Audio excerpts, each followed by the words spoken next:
तो रोज़ की तरह लिखनी ब्लॉग में सबका हार्दिक स्वागत है। सबके मंगल भविष्य की कामना के साथ बड़ों को मेरा नमस्कार, छोटों को मेरा आशीर्वाद। मैं ठीक हूँ, आशा करता हूँ कि आप ठीक होंगे। दोस्तों, आज के रामचरितमानस के बालकांड में तुलसीदास जी ने बालकांड में मर्यादा पुरुषोत्तम भगवान राम के बाल लीलाओं का वर्णन करने से पहले सभी देवी देवताओं की वंदना करने के भावों को संजो कर रख करके मानव जीवन के लिए एक अभूतपूर्व प्रेरणा स्रोत के रूप में जिन भावों का वर्णन किया है, वह हमारे जीवन के लिए कैसे हमें अपने जीवन को चरितार्थ करने के लिए और राममय जीवन बनाने के लिए पूर्ण समर्पण की भावनाओं से भक्ति के भावों को अपने अंतःकरण में विराजमान करके हमें अंतर्मुखी और बहिर्मुखी स्वरूप में भगवान की भक्ति के प्रति आस्था के भावों का संचार करने में हम कैसे समर्थवान हूँ। तो तुलसीदास जी ने अपने अपार ज्ञान और रचना ज्ञान से जो रचना की है, वह हमारे जीवन के लिए प्रेरणा के रूप में हमेशा के लिए मानव जीवन के लिए वरदान के स्वरूप उन भावों का संचार होता है। तुलसीदास जी दोस्तों कहते हैं कि राम नाम मन दीप धरु जीह देहरी द्वार, तुलसी भीतर बाहर हूँ जो चाहसी उजियार। यानी तुलसीदास जी कहते हैं कि यदि तू भीतर और बाहर से पूर्ण निष्ठा के साथ परमात्मा के स्वरूप का वर्णन करने में समर्थवान होगा, मन वचन और कर्म से अगर अंदर और भीतर बहिर्मुखी अंतर्मुखी रसास्वादन परमात्मा के नाम का करेगा, तो हमारे मुख रूपी हमारी वाणी में अमृत जैसी मधुर यानी मधुर वाणी का प्रवेश होगा, जिसके परिणाम स्वरूप हमारा जीवन, हमारी जीव, हमारी जीवा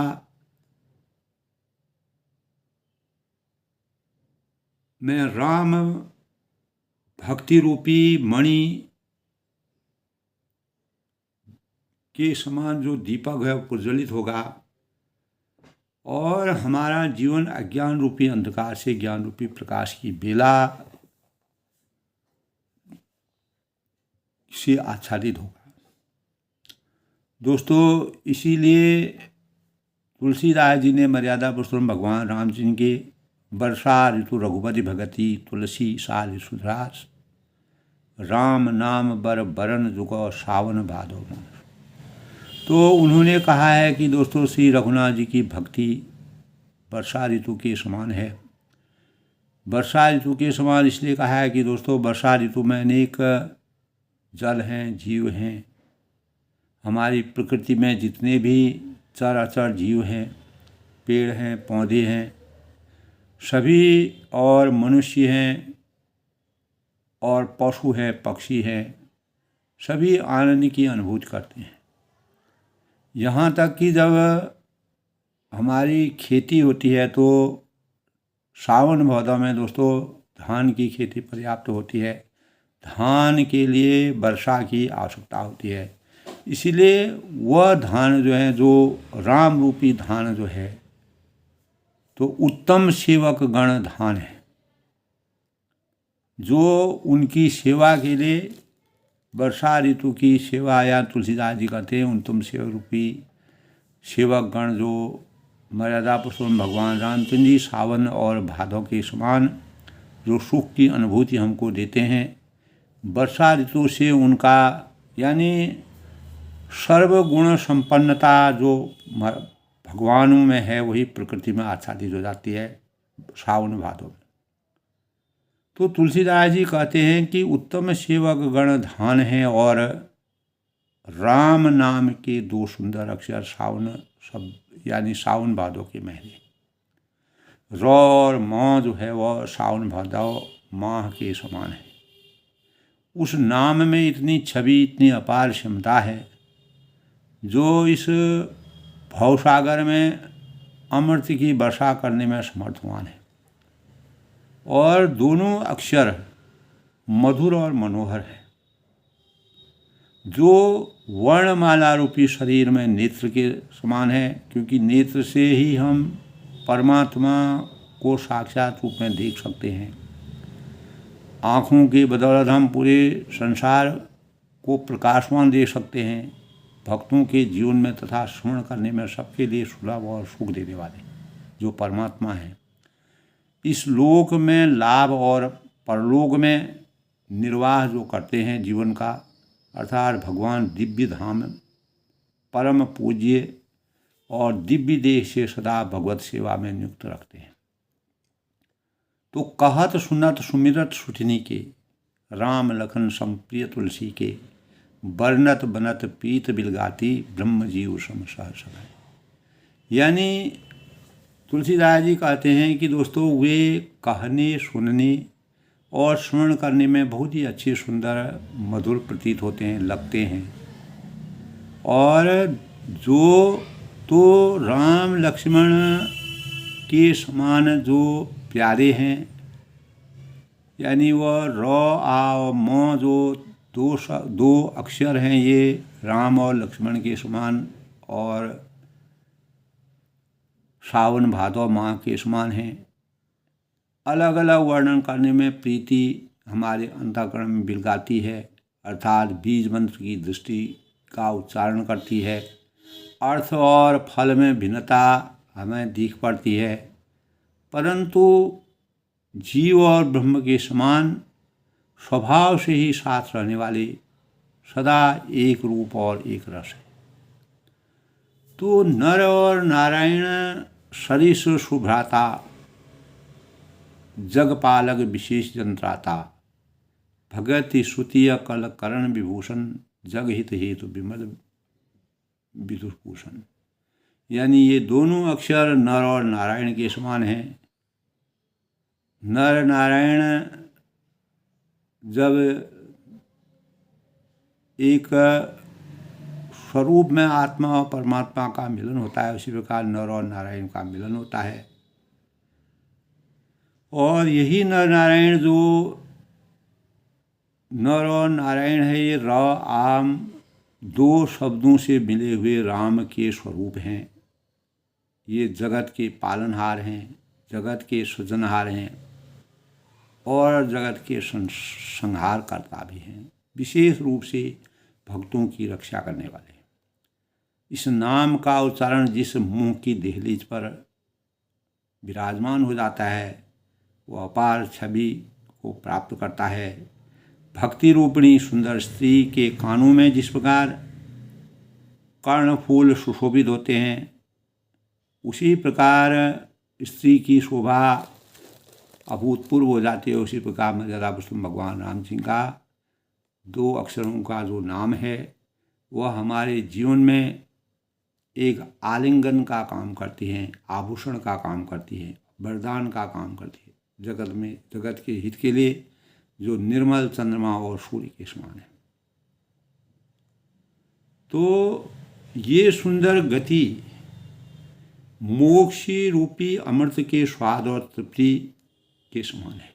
स्वाद तोष सम सुगति सुधा के, कमठ से सम धर्म सुधा के। और कच्छप और शेष जी के समान पृथ्वी को धारण करने वाले हैं, जिन्होंने पूरी धरती, इस भूमंडल के, इस धरती के भार को अपने यानी अपने सिर पर धारण किया हुआ है, उसके अवतार है। और भक्तों को के मन रूपी सुंदर कमल में विहार करने वाले जो भंवरे होते हैं वह कमल में विहार करते हैं, कमल के पुष्प में, और मकरंद मधु को प्राप्त करके अपार अनुभूति करते हैं। उनके अंतःकरण में चेतना का जागरण होता है और वह अपने कर्म बंधनों कर्मों के स्वरूप में विराजमान हो जाते हैं। कर्म स्वयं का हित करते हुए लोक कल्याण के कार्य के रूप में मधु का निर्माण करते हैं, जिसके परिणाम स्वरूप हमारी जीव रूपी जो यशोदा जब कृष्ण को पुकारती थी तो बलराम जी के समान कृष्ण और बलराम जी की जो जोड़ी थी वह सबके हृदय में आनंद की अनुभूति की द्योतक थी। इसी प्रकार मर्यादापुरुषोत्तम भगवान राम जी जब राम दो अक्षरों का जो ये शब्द बना है ये अभूतपूर्व है। यह सच्चिदानंद घनश्याम भगवान श्री रामचंद्र जी की मर्यादा का स्वरूप है और ये हमारे जीवन की छत्र छाया है। तुलसीदास जी ये भी कहते हैं कि दोस्तों रघुकुल नाथ के नाम के जो दोनों अक्षर हैं, एक छत्र एक मुकुटमणि, वह अक्षर बड़ी शोभा देते हैं, हमारे हृदय अंकन को सुशोभित करते हैं।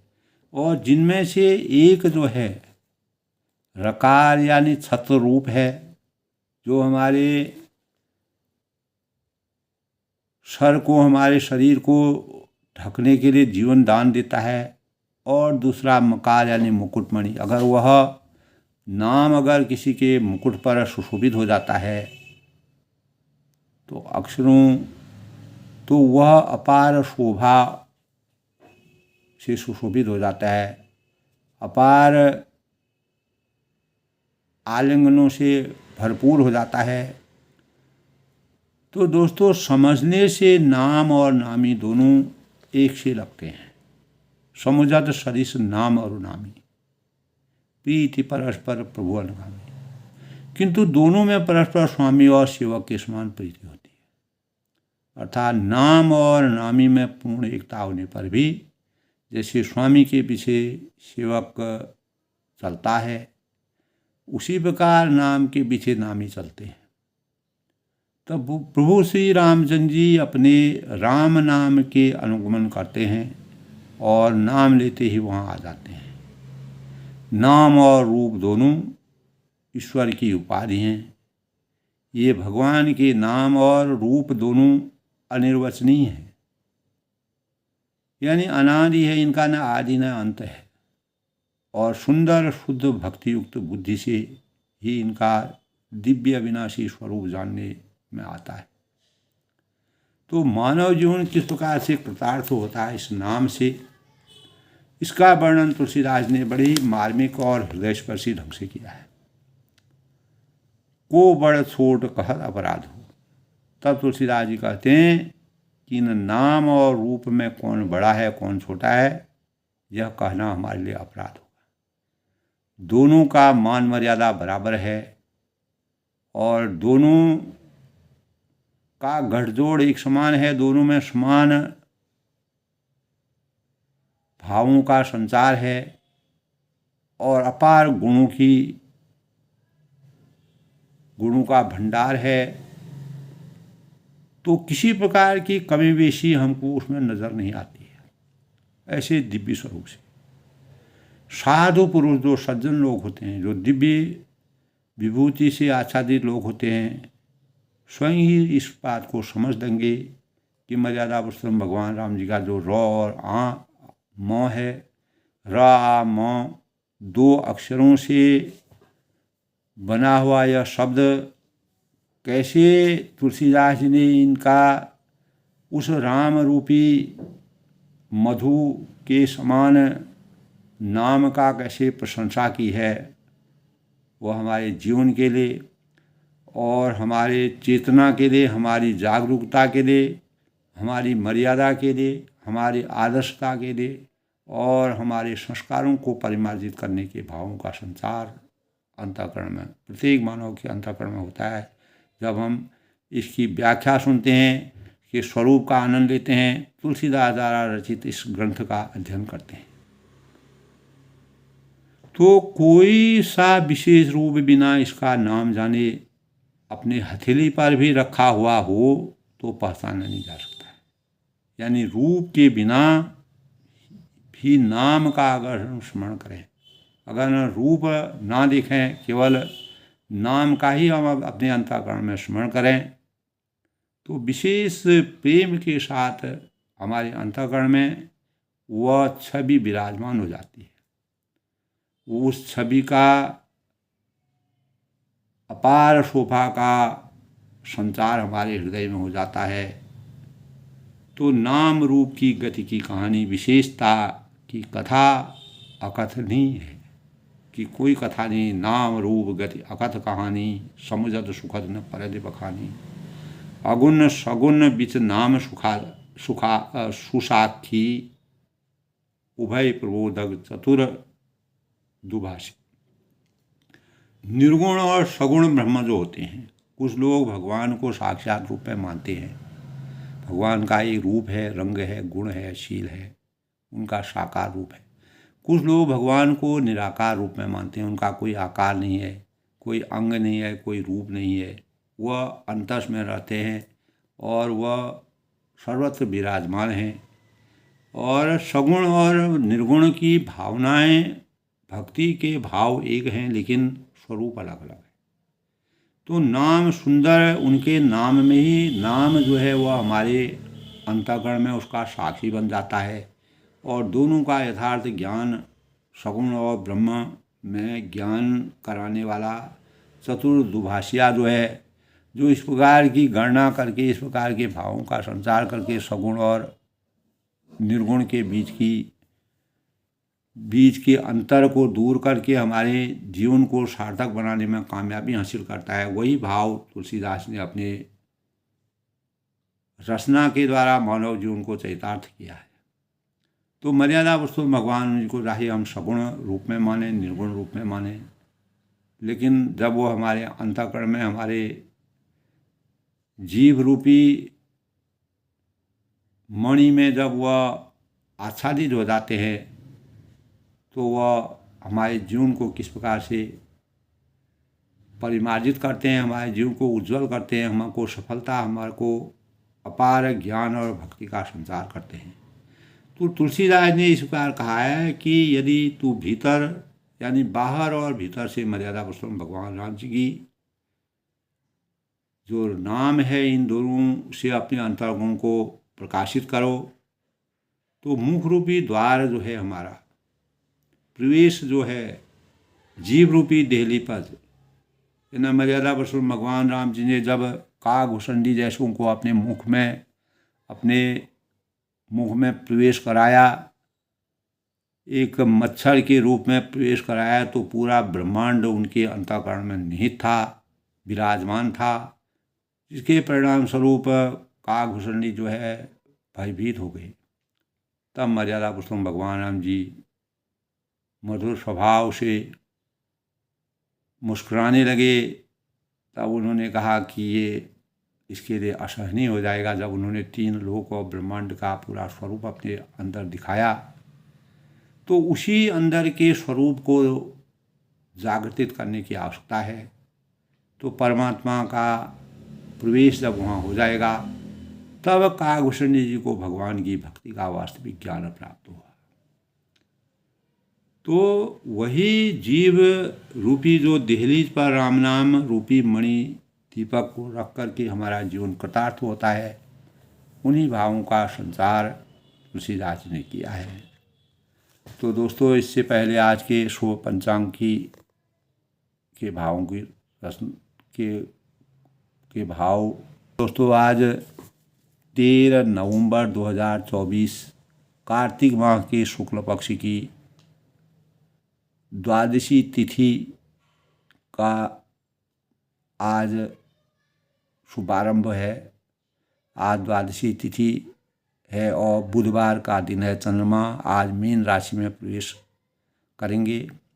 द्वादशी आज दोस्तों 1:01 अपराह्न उसके बाद त्रयोदशी तिथि का शुभारंभ हो जाएगा। सूर्य आज दोस्तों तुला राशि में प्रवेश करेंगे और आज दोस्तों वज्र योग 3:25 तक, उसके बाद सिद्धि योग का संयोग करण बालव 1:01 सायं, बाद में कौलव 11:24 तक सायं, बाद में तैतिल। और इस ज्योतिष विद्या के अनुसार आज का दिन शुभ फलदायक माना गया है। आज के अगर दोस्तों शुभ मुहूर्त की अगर हम बात करते हैं तो अभिजीत मुहूर्त आज दोस्तों संपूर्ण दिन में है। केवल राहु काल के समय को छोड़ करके 12:05 से 1:26 तक राहु काल का समय है। इस दौरान किसी भी शुभ कार्य को नहीं किया जाता है और संपूर्ण दिन आज अभिजीत मुहूर्त या शुभ कार्य को कर सकते हैं। आज के अमृतकाल की बात करें तो दोस्तों 1:01 से 2:27 तक, ब्रह्म मुहूर्त आज का 5:08 से 5:56 तक, और राहु काल बता दिया दोस्तों 12:05 से 1:26 तक। किसी प्रकार के शुभ कार्य को हम नहीं कर सकते हैं। आज अभिजीत मुहूर्त पूरे दिन है शुभ कार्य करने का। सूर्योदय आज 6:42 पर है और सूर्यास्त जो है 5:28 तक। इस प्रकार आज का दिन शुभ फलदायी माना गया है। आज दोस्तों बुधवार का दिन है। बुध और गणेश भगवान का अपार सानिध्य रहा है और भगवान बुध की पूजा के साथ गणेश भगवान की पूजा की जाती है। गणेश जी जो है प्रथम पूज्य के रूप में जब कैलाश पर्वत पर गणेश जी का अवतरित हो रहे थे तब बुध देवता वहाँ पर कैलाश पर्वत पर विराजमान थे। इसीलिए बुधवार को गणेश जी के दर्शन बुध ग्रहों ने किया और गणेश जी अपने माता पिता की सेवा करने में प्रथम पूज्य के रूप में माने जाते हैं। सभी देवताओं ने उनको प्रथम पूज्य के रूप में मानने के भावों का संचार किया, क्योंकि गणेश जी ने सबसे पहले परिक्रमा करके इस पृथ्वी की परिक्रमा करके, ब्रह्मांड की परिक्रमा करके प्रथम पूज्य के रूप में वो माने गए हैं। भगवान गणेश जी का दिन आज इसीलिए शुभ माना गया है। नए कार्यों को करने, शुभ प्रारंभ करने का भी आज दिन है। बुधवार को दोस्तों हरे रंग का विशेष महत्व माना गया है। हरे कपड़ों का प्रयोग करना चाहिए। गणेश जी की स्तुति, आरती, मोदक, दुर्वा अर्पित करना चाहिए। मनोवांछित फलों की प्राप्ति होती है। इसी प्रकार बुध ग्रह की भी पूजा की जाती है। जिस जातक के जीवन में बुध कमज़ोर होता है तो उनको बुधवार का व्रत अवश्य करना चाहिए। बुधवार के व्रत के दिन सात्विक भोजन करके भगवान बुध और गणेश जी का पूजन करना चाहिए। इस दिन किसी प्रकार के पैसों के लेन देन करने वर्जित माना गया है। उधार लेना देना नहीं चाहिए।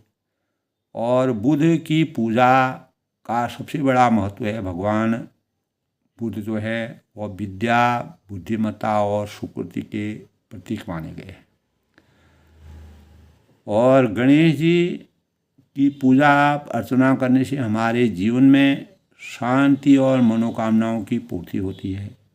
प्रथम पूज्य गणेश जी की कृपा हमारे जीवन में बरसती है।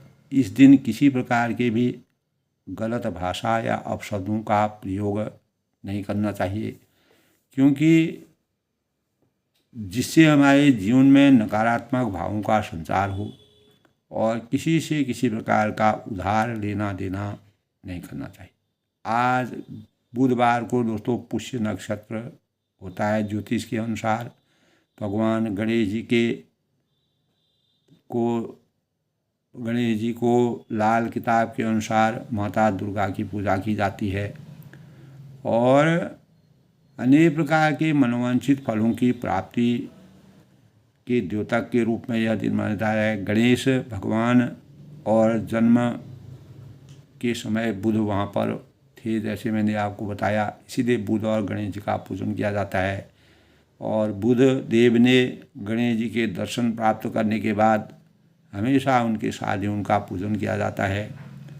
तो आज दोस्तों मिथुन व कन्या राशि का स्वामी बुध माना गया है।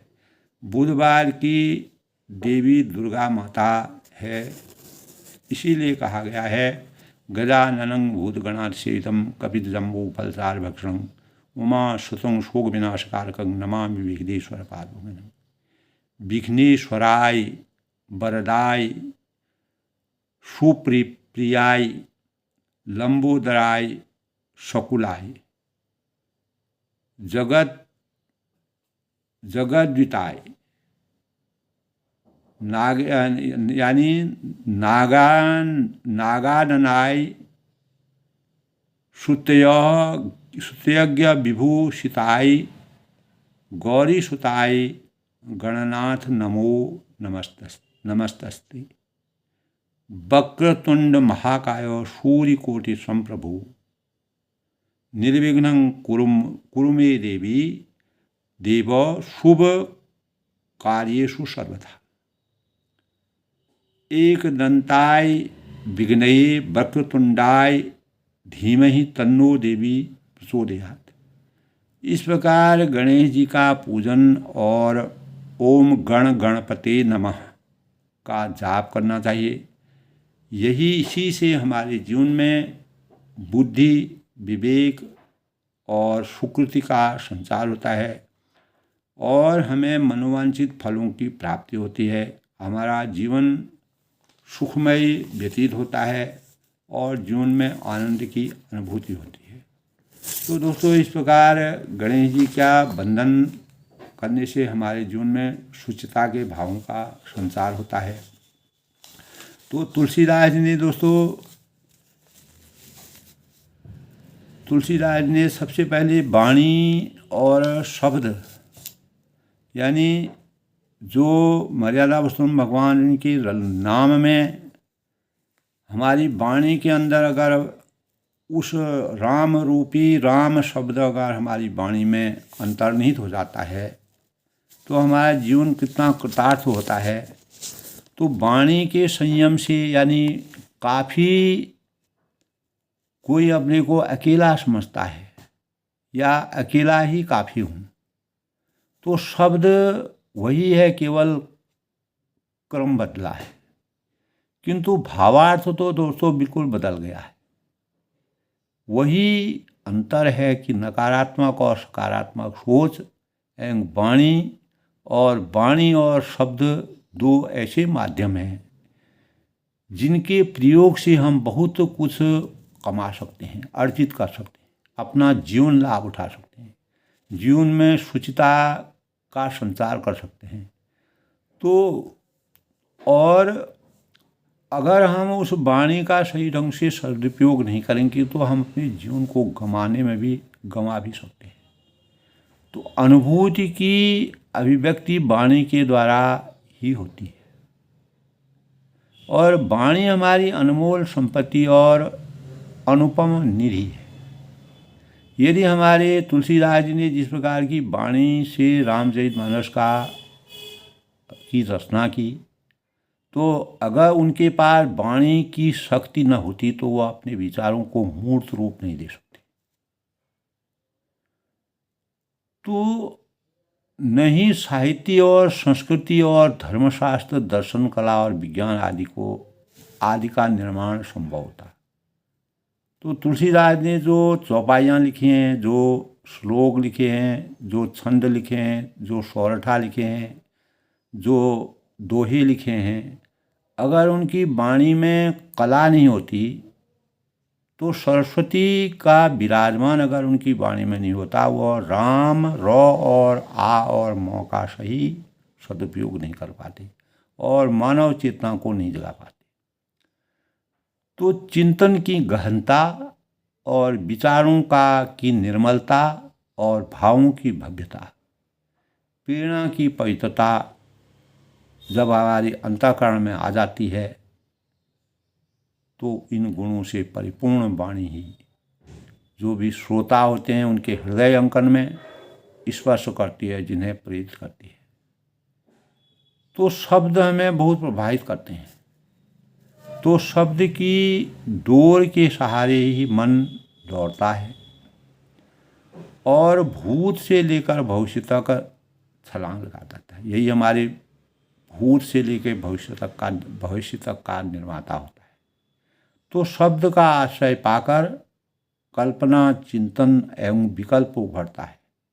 यही चिंतन के परिणाम स्वरूप तुलसीदास जी ने रामचरितमानस में बालकांड से लेके उत्तरकांड तक की जो रचना की है, तो शिक्षा एवं लोक व्यवहार के चलते एक बोल से बड़े बड़े युद्ध भी हम जीत जाते हैं।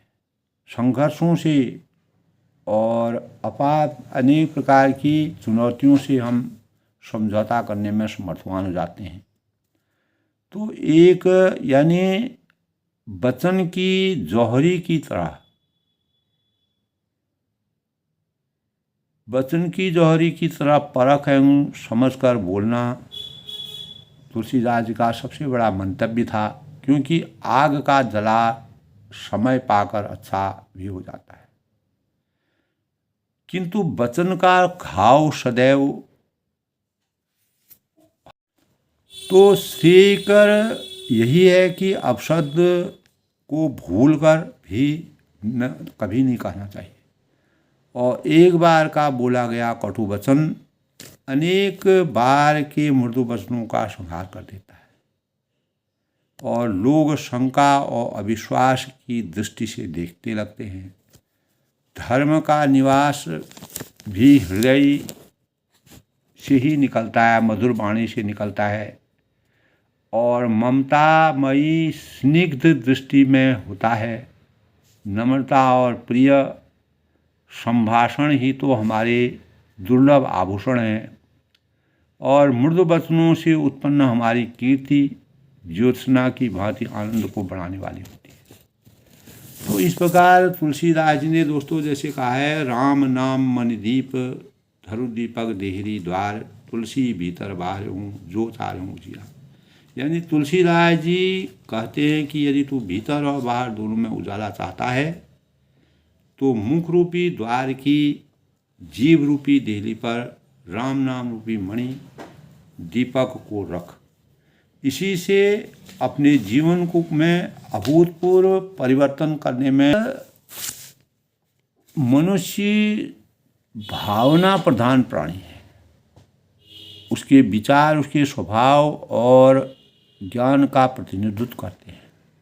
तुलसीदास ने यही विचार अपने रचना में किया है। जब वह अपने विचार व्यक्त करता है तो सुनने वाले पर प्रभाव डालते हैं। जैसे हवा गंध को एक स्थान से दूसरे स्थान पर जाती है, ठीक उसी प्रकार वाणी द्वारा एक व्यक्ति भी की भावना दूसरे व्यक्ति तक पहुंचती है। तो दूसरे व्यक्ति के भी भावनामय होने के कारण वाणी द्वारा ले जाए गए भाव उनके चेतन को उद्वेलित कर देते हैं और जिसके परिणाम स्वरूप सकारात्मक और नकारात्मक व्यक्ति द्वारा जो ऐसे विचारों के व्यक्ति होते हैं उनको सही लक्ष्य की प्राप्ति होती है और मनुष्य नकारात्मकता को छोड़ के सकारात्मक की तरफ अपना मोड़ मोड़ता है। उस तरफ वह अपना मन लगाने में चैतन्य हो जाता है। तो मनुष्य के व्यक्तित्व की पहचान उसकी वाणी से होती है। इसी प्रकार तुलसीदास जी ने जो अपना व्यक्तित्व में मर्यादा पुरुषोत्तम भगवान रामचंद्र जी के व्यक्तित्व का वर्णन करने में अपने व्यक्तित्व को पूर्ण निष्ठा के साथ व्यक्तित्व का वर्णन किया। ज्ञान, स्वभाव, मन की दशा और विचार सभी का पता उसकी वाणी से चल जाता है। तो जिस प्रकार की वाणी का उन्होंने प्रयोग किया है, जैसे मिट्टी के बर्तन को बजाने पर उत्पन्न स्वर से उसके टूटे या साबुत होने का फल हमें प्राप्त होता है, वैसे ही किसी भी व्यक्ति के बातचीत से उसके मस्तिष्क की परिपक्वता का अनुमान लगाया जाता है। तो तुलसीदास ने बालकांड के चरित्र चित्रण करने से पहले ही सभी की वंदना और अपनी वाणी को जिस प्रकार से मधुरता के भावों से संचालित किया, तो व्यक्ति के बोलने से उसके अंतःस्थल की खिड़की खुल जाती है और उसके जो भाव प्रकट होते हैं, विचार प्रकट होते हैं, स्वभाव की माप मिल जाती है कि व्यक्ति किस भाव से बोलना चाहता है, क्या बनना चाहता है। तुलसीदास जी ने सीधे मर्यादा पुरुषोत्तम भगवान राम की रचना करने के लिए सभी देवी देवताओं को जिस प्रकार से अपने प्रेम अपने मन में अंकित किया, अपने हृदय में उनको स्थान दिया, तो आवश्यक यह है कि दोस्तों बोलते समय आत्मनिरीक्षण और विश्लेषण का ही बोला जाए। इसके साथ यह भी आवश्यक है कि दोस्तों जो विचार बोला जाए उसके साथ हृदय और कर्म की सुसंगति भी हो। मन, वाणी और कर्म का एकाकार होने पर विचार की प्रभावशीलता समाप्त हो जाती है।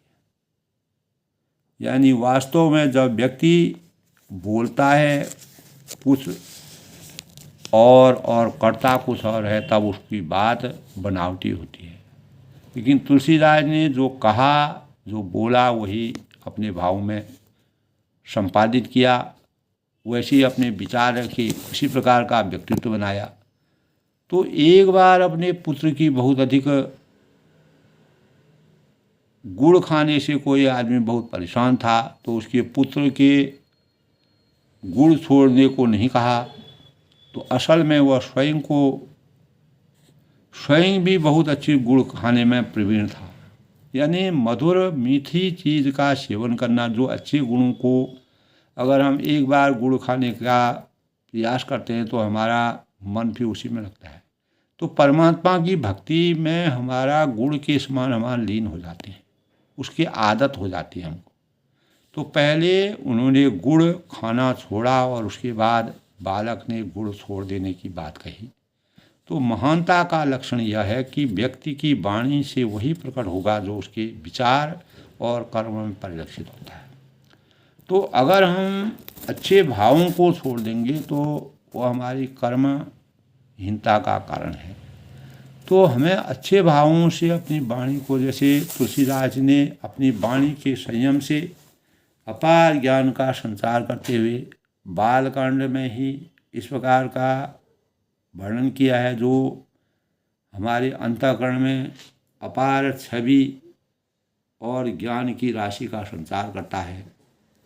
तो दोस्तों इसी के प्रसंग की बात करते हैं। दोस्तों, नाम जीह जपि जा रहे जोगी, बिरति बिरंच प्रपंच वियोगी, ब्रह्म सुखहि अनुभव ही अनुपा, अकथ अनामय नाम न रूपा। यानी ब्रह्मा के बनाए हुए इस प्रपंच दृश्य जगत से भली भांति छूटे हुए बैरागी मान जो मुक्त योगी पुरुष इस नाम को भी जीभ से जपते हैं, तत्व ज्ञान रूपी दिन में जागते हैं और नाम तथा रूप से रहित अनुपम अनिर्वचनीय अनामय ब्रह्म सुख का अनुभव करते हैं। इसीलिए कहा है, नाम जीह जब जागहि जोगी, ब्रह्मा के बनाए हुए इस प्रपंच दृश्य जगत में जो पूरा सृष्टि की रचना जो ब्रह्मा द्वारा निर्मित है, भली भांति छूटे हुए जो वैराग्यवान मुक्त योगी पुण्य इस नाम को भी जीप में जपते हैं, तो तत्व ज्ञान रूपी दिन में जागते हैं और नाम तथा रूप से रहित अनुपम अनिर्वचनीय अनामय और ब्रह्म सुख का अनुभव करते हैं। उन्हीं को परमात्मा की भक्ति की सुख की वास्तविकता का पता चलता है। तो जाना चाहे गुड़ गति जेऊ, नाम जीण जपि जाने हो तेऊ, साधक नाम जपहि लव लाए, होई सिद्ध अनमादिक पाए। यानी जो परमात्मा के गूढ़ रहस्य को, यथार्थ महिमा को जानना चाहते हैं, जो उनके विषय में सूक्ष्म रूप में अपार ज्ञान की आभा को जानना चाहते हैं, नाम जीह जब जान ही तेहू, और जो जिज्ञासु हैं, जिनको परमात्मा की भक्ति में लीन होने के लिए नाम की जीभ में जप करके उसको जान लेते हैं, या कि लौकिक साधक नाम जपहीं लौलाए, लौकिक सिद्धियों के चाहने वाले जो अर्थार्थी हैं, अर्थ का लाभ उठाने वाले हैं, यानी साधक जो है, साधक नाम जपहीं लौलाए, साधक लौ लगाकर, अपना मन लगाकर, अपना ध्यान लगाकर नाम को जपते हैं, उसका स्मरण करते हैं, वो ही सिद्धि अनिमादिक पाए। और वह अनिमादि 8 सिद्धियों को पाकर अष्ट सिद्धि नवनिधि के दाता अजबर दी हुई जानी की माता। तो हनुमान जी ने जिस प्रकार से भगवान की भक्ति में निपुण होकर के, उनके भक्ति भाव में निपुण होकर के 8 सिद्धियों की प्राप्ति की, तो उन्हीं सिद्धियों की प्राप्ति को वह जो लौकिक सिद्धियों के चाहने वाले जो लाभार्थी हैं, अगर मन लगाकर उस भगवान को का नाम जप करते हैं तो अणिमादि 8 प्रकार के जो सिद्धियां हैं उनकी प्राप्ति कर लेते हैं। मर्यादा पुरुषोत्तम भगवान राम के नाम में इतना अपार शक्ति छुपी हुई है। जपहि नाम जन आरत भारी, मिटहि कुछ संकट होई सुखारी। और संकट से घबराए हुए जो लोग होते हैं, जो परेशान लोग होते हैं, दुखी लोग होते हैं, आर्त लोग होते हैं, आर्त भक्त नाम जप करते हैं, जपहि नाम जन आरत भारी, मिटहि कुछ संकट होई सुखारी। तो उनके बड़े भारी बुरे बुरे संकट समाप्त हो जाते हैं, हमेशा के लिए अंत हो जाता है उन संकटों का, और वे सुख की अनुभूति करते हैं, सुख का आनंद लेते हैं। राम भगत जग 4 प्रकारा। तो इस संसार में दोस्तों, जगत में 4 प्रकार के भक्त विराजमान हैं। एक है अर्थार्थी, यानी धनादि की चाह से भसने वाले, जो धन की कामना जो चाहते हैं। और दूसरा है आर्थ, जो संकट की निवृत्ति के लिए भगवान को भसते हैं। तीसरा है जिज्ञासु, भगवान को जानने की इच्छा से भसने वाले जो होते हैं। चौथा होता है ज्ञानी, यानी भगवान को तत्व से जानकर स्वाभाविक ही प्रेम से भसने वाले राम भक्त वही कहलाते हैं। चारों ही पुण्यात्मा पाप रहित और उदार हैं। चाहे हम धन की चाह के लिए परमात्मा को भजें, तुलसीदास जी कहते हैं, चाहे हम संकटों की निवृत्ति के लिए भगवान की आराधना करें, और भगवान को या जिज्ञासु भगवान को जानने की इच्छा के लिए भजने वाले जो भी हों, और भगवान को ज्ञानी यानी भगवान को तत्वमय जानकर, रहस्यमय जानकर, अपार छविमय और अपार अनादि और अनंत जो भगवान हैं उनके तत्व को जानकर स्वाभाविक ही प्रेम में निमग्न हो जाते हैं, वह सभी राम भक्त हैं। अगर हम किसी भी विचार से भगवान का नाम लेते हैं तो वह सभी राममय हैं, राम भक्त हैं, और चारों ही पुण्य आत्माएं हैं, पाप रहित हैं और उदार हैं। अगर ये किसी भी प्रकार से भगवान की भक्ति करते हैं तो वह पुण्यात्मा भी है, और वह कभी भी अपने जीवन में पापों से ग्रस्त नहीं हो सकते हैं। और दूसरा, उनके अंतःकरण में हमेशा उदारता रहेगी। तो 4 प्रकार के जो भगवान की भक्ति करने वाले लोग हैं वह इस संसार में परम पूज्य है। तो 4 पदार्थ है जग माही, कर्महीन नर पावत नाही। इस संसार में 4 पदार्थ हैं जो कर्महीन होते हैं, वो उनकी प्राप्ति करने में असमर्थ रहते हैं। जो भगवान के भावों के लिए, चाहे वह धन की कमाई के लिए, धन की प्राप्ति के लिए, संकटों की निवृत्ति के लिए, भगवान को जानने की इच्छा के लिए, और भगवान के तत्व ज्ञान को जानने के लिए भगवान का भजन करते हैं, तो वो भी राम भक्त हैं। और चारों ही पुण्यात्मा पाप रहित हैं, पुण्य आत्माएं हैं और उदार चरित्र के हैं। चहु चतुर कहूँ नाम आधारा, ज्ञानी प्रभु विशेष प्यारा। चहु जग चहु श्रुति नाम प्रभाऊ, कल विशेष नहीं आन उपाऊ। यानी चारों ही चतुर भक्तों का नाम ही आधार है। यही हमारा बेस है, यही आधार है, यही हमारी पृष्ठभूमि है।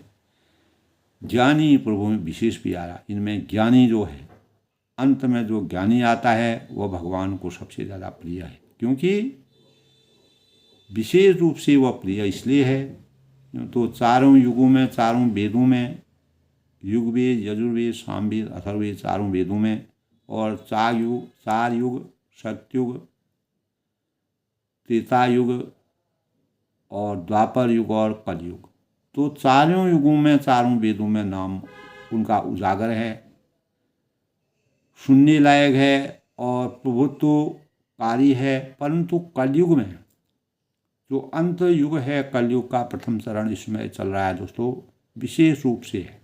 कलयुग में जो भी इस प्रकार के भावों से संचित है, तो उसमें तो नाम को छोड़कर दूसरा कोई उपाय ही नहीं। जो ऐसे नाम को स्मरण करता है कलयुग में, अगर वह किसी भी भाव से परमात्मा को का भक्त है, तो वह कलयुग में अपार यानी विशेष रूप से कलयुग में दूसरा कोई उपाय इसके अलावा नहीं है, राम भक्ति के अलावा। मर्यादा पुरुषोत्तम भगवान राम जी की भक्ति हम किसी भी स्वरूप में करें तो कलयुग में हमारे अंतरात्मा में परमात्मा का निवास हो जाता है। सकल कामना हीन जी राम भगत रस प्रेम, नाम सप्रेम पीयूष दौ तीनों के मन में। जो मन सब प्रकार के भोग और मोक्ष की भी कामनाओं से रहित होते हैं, न उनको भोग है, न उनको जन्म मरण के बंधन से मुक्ति प्राप्त करना है। श्री रामचंद्र की भक्ति रस में जो लीन हैं, सभी कामनाओं को समाप्त करते हुए, किसी प्रकार की कामनाओं से रहित जो लोग होते हैं, उन्होंने भी नाम के सुंदर प्रेम रूपी अमृत के सरोवर में, राम नाम रूपी प्रेम रूपी अमृत के सरोवर में अपने मन को मछली बना रखा है। जिस प्रकार मछली जल से अगर बाहर आ जाती है, वो राम नाम रूपी स्वरूप से वह बिल्कुल भी लेस मात्र भी अलग अलग हो जाते हैं। जिस प्रकार मछली पानी के बिना नहीं रखती है, उसी प्रकार वह भी बिना राम नाम के नहीं रह सकते। अर्थात वे नाम सप्रेम पीयूष दौ तीनों के मन में, अर्थात वे नाम रूपी सुधा का निरंतर आस्वादन करते रहते हैं और क्षण भर भी उससे अलग होना नहीं चाहते हैं। मन, वचन और कर्म से मर्यादा पुरुषोत्तम भगवान रामचंद्र की भक्ति में लीन होना चाहते हैं। यही सही भक्त हैं। और ज्ञानी जो भगवान को तत्व में जानकर स्वाभाविक प्रेम से भरने वाले हैं, तो इस कलयुग में अगर चारों चतुर भक्तों का नाम हमारा आधार है और ज्ञानी जो भक्त होते हैं वह भगवान को सबसे ज़्यादा प्रिय है, अर्थार्थी है, आर्त है, जिज्ञासु है और उसमें ज्ञानी है। तो क्योंकि भगवान को तत्व में जानकर स्वाभाविक ही प्रेम में भरने वाले राम भक्त चारों ही पुण्यात्मा और पाप रहित और उदार, इन तीनों में सर्वगुण संपन्न हैं। जिस प्रकार उनका जीवन ऐसे ही है, जिस प्रकार मछली अगर पानी नहीं मिलता है तो वह तड़पती हुई, बिलखती हुई परेशान हो जाती है, उसी प्रकार अगर मानव जीवन में ऐसे भक्त जो राम रूपी भक्त में लीन हैं, भक्ति में लीन हैं, अगर वह राम के नाम से कुछ क्षण के लिए भी विलग हो जाते हैं तो वह उनको वास्तविक आनंद की अनुभूति नहीं होती। तो दोस्तों, इस प्रकार तुलसीदास जी ने आज के प्रसंग में जो वर्णन किया है वो हृदयस्पर्शी है, बहुत ही मार्मिक है। तो राम नाम की जो भावना है, जो भक्ति भावना है, चार प्रकार के जो भक्त हैं जिनकी जो लालसा होती है, अपेक्षा होती है, उनमें ज्ञानी, अर्थार्थी आर्त जिज्ञासु ज्ञानी सभी अपनी अपेक्षा के अनुसार भक्ति करते हैं, लेकिन सब पुण्यात्मा पाप रहित और उदार हैं। लेकिन ज्ञानी भगवान की तत्व ज्ञान से स्वाभाविक प्रेम को भसने वाले राम भक्त के स्वरूप का सबसे बड़ा गुण है। अपनी वाणी को विराम देते हुए सबके मंगल भविष्य की कामना करता हूँ और सब लोग सुखी रहें, खुश रहें और मर्यादा पुरुषोत्तम भगवान राम जी के कम से कम हम जो है अगर ज्ञानी नहीं बन सकते हैं तो अर्थार्थी बन सकते हैं, आर्त बन सकते हैं, जिज्ञासु बन सकते हैं, ज्ञानी बन सकते हैं। तो हमारे अंदर अगर हम किसी भी भाव से परमात्मा को पूजते हैं तो हमारे अंदर पुण्य आत्मा का प्रवास होता है और पाप रहित हम होते हैं, किसी प्रकार का पाप नहीं करते हैं और उदार चित्त वाले होते हैं, जिससे हम मानव कल्याण कर सकते हैं, सबका उद्धार कर सकते हैं, समाज का हित कर सकते हैं, देश की उन्नति को करने में अपना हाथ बटा सकते हैं।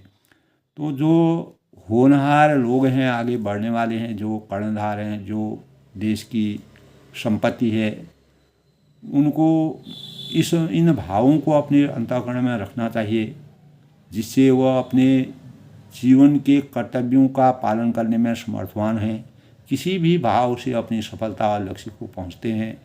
तो राम रूपी भक्ति के आश्रय से आप यानी अर्थार्थी बने, आर्त बने। आर्त यानी संकटों को, कोई परेशानी हो उनको दूर करना चाहते हैं, जिज्ञासु बनने की अपेक्षा हो, ज्ञानी बनना चाहते हैं, तो सभी में राममयी रामचंद्र जी सबको अपना आधार बनाते हैं, अपना बेस बनाते हैं, अपनी पृष्ठभूमि बनाते हैं। उसी से हमारे जीवन की सफलता के सभी रहस्य उसी में छिपे रहते हैं। सब लोग सुखी रहें, खुश रहें। कल फिर मिलते हैं, तब तक के लिए सबका अभिनंदन।